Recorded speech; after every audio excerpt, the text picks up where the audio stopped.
Mheshimiwa Waziri Mkuu, wale tulikuwa tukiwalipa zile hela walikuwa wazifikishi katika manispaa au halmashauri ya jiji, kitu kilichofanya serikali ikawa inatufungia sisi maduka na ikagundua kwamba sisi tunalipa pesa nyingi.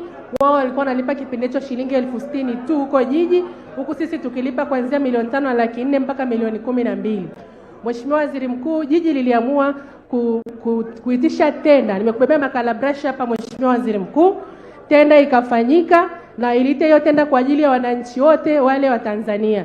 Kitendo cha kushiriki ile tenda, Mheshimiwa Waziri Mkuu, aliyekuwa anamiliki duka alimenipangishia mimi, ambaye kwa sasa hivi ni mbunge, pamoja na huyu baba hapa ambaye kwa sasa hivi ni mwenyekiti, walikuja wakafunga duka langu usiku wa manane. Na baada ya tenda ile kusimamishwa, tulitengenezewa memorandum of understanding.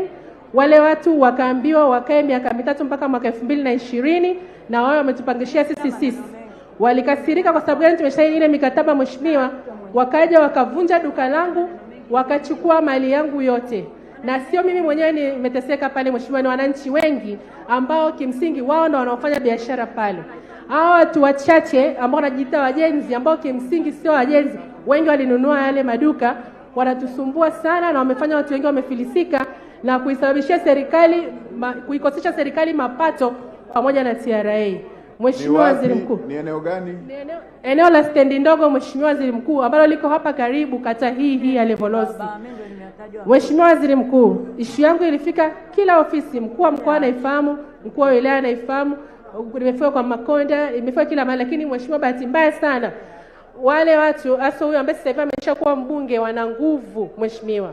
Wana nguvu. Hata PAC kamati ya bunge ilishakuja kufuatilia masuala hayo lakini imeshindikana. Wale watu wachache ndio wanapata nguvu. Sisi wananchi ambao kimsingi na wafanyabiashara pale ndio tunalipa kodi ya serikali, tunalipa kodi ya kila kitu, tunateseka. Na kuomba Mheshimiwa Waziri Mkuu, unisaidie.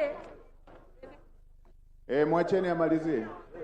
Mheshimiwa Waziri Mkuu, ninakuomba kwa nafasi yako unisaidie niweze kurudishiwa mali zangu zote.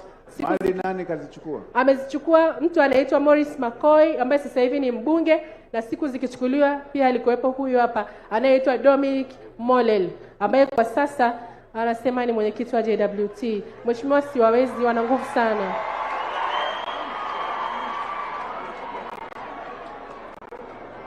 Hizo mali ziko wapi? Mheshimiwa Waziri Mkuu, sasa hivi sijui ziko wapi. Makoya alisema anazo store. Hawa walikuwa wananipigia makelele Mheshimiwa, sijui. Wao watakuwa wanajua Mheshimiwa, naomba unisaidie. Nimeshafika kwa DC, hata DC anajua lakini sijui wamefikia wapi. Mheshimiwa mkuu wa wilaya ya Mjini, hizo mali ziko wapi?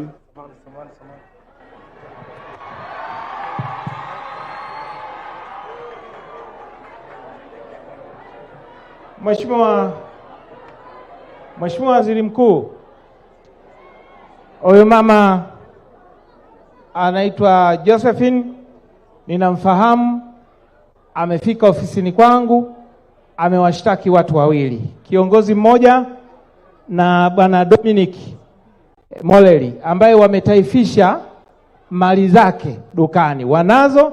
Na mimi hatua niliyochukua ni kumwelekeza OCD afungue kesi, na ameshafika huyu mama polisi kufungua kesi tayari kwa kupeleka mahakamani. Mkuu wa wilaya, kesi ya nini na watu wamechukua mali?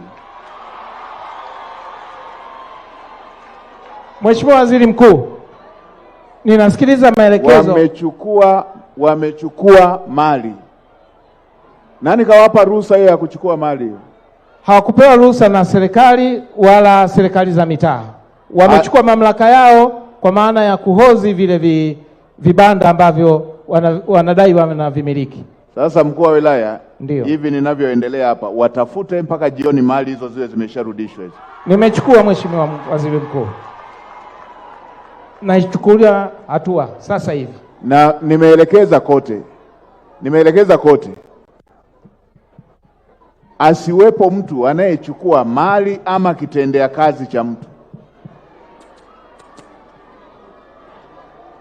Sasa watafute huyu mwingine, huyu Moleli yuko wapi? Moleli yuko wapi?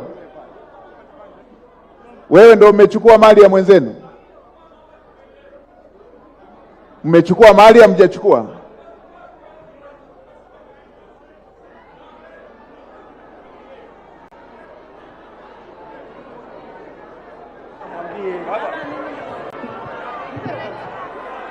Mheshimiwa Waziri Mkuu, wewe naitwa Dominic Mimi naitwa Dominic Mole, mwenyekiti wa wafanyabiashara wilaya ya Arusha. Mmechukua mali au mjachukua? Hatujachukua, nikwambia ilivyokuwa.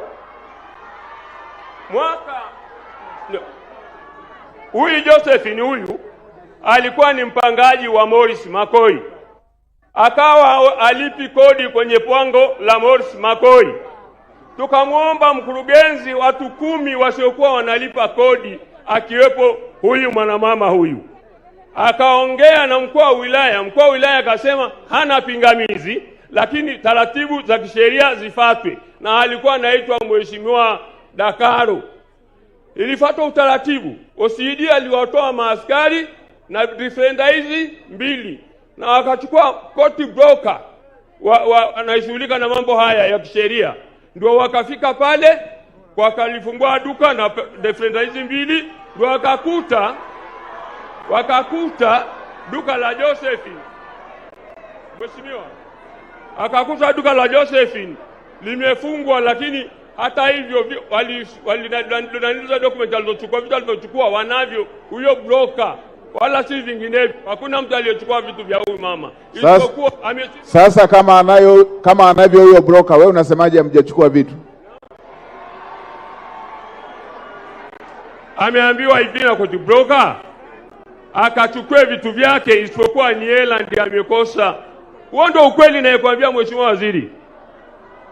Alafu nikuombe sasa Mheshimiwa, hebu mrudishie Josephine.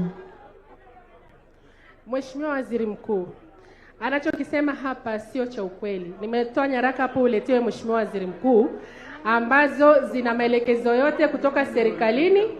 Na Mheshimiwa Waziri Mkuu, vitu vyangu vilipochukuliwa hapakuwa na jeshi yote la polisi lililokuwepo, zaidi wakati walipovunja duka. Maana walikuwa wamelichomelea na moto usiku wa manane.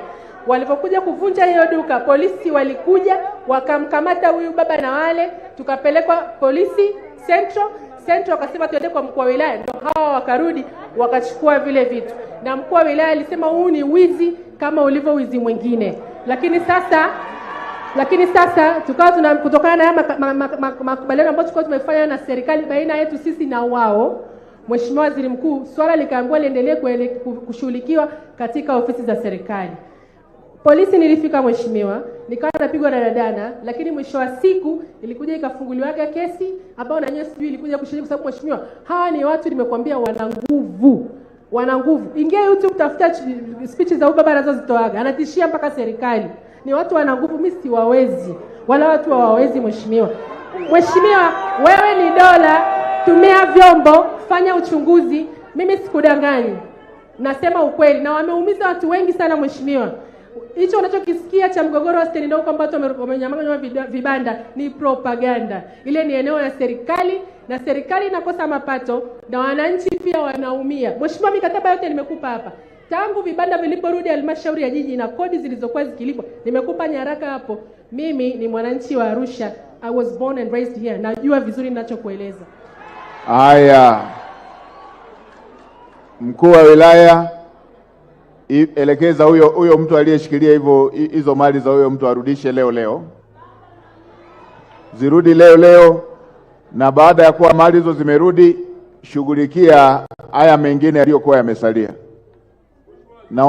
Naombeni zile nyaraka nizipate mwenyewe hizo, na wewe ubaki na nakala yako.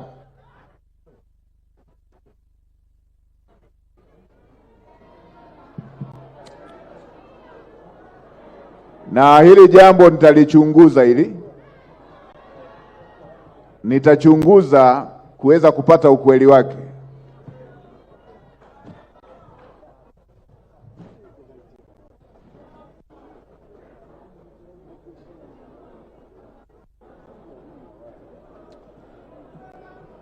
Haya,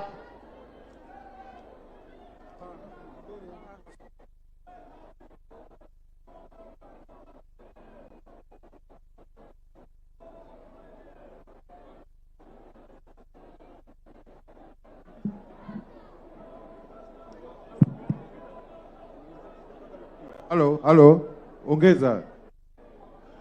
Haya, sasa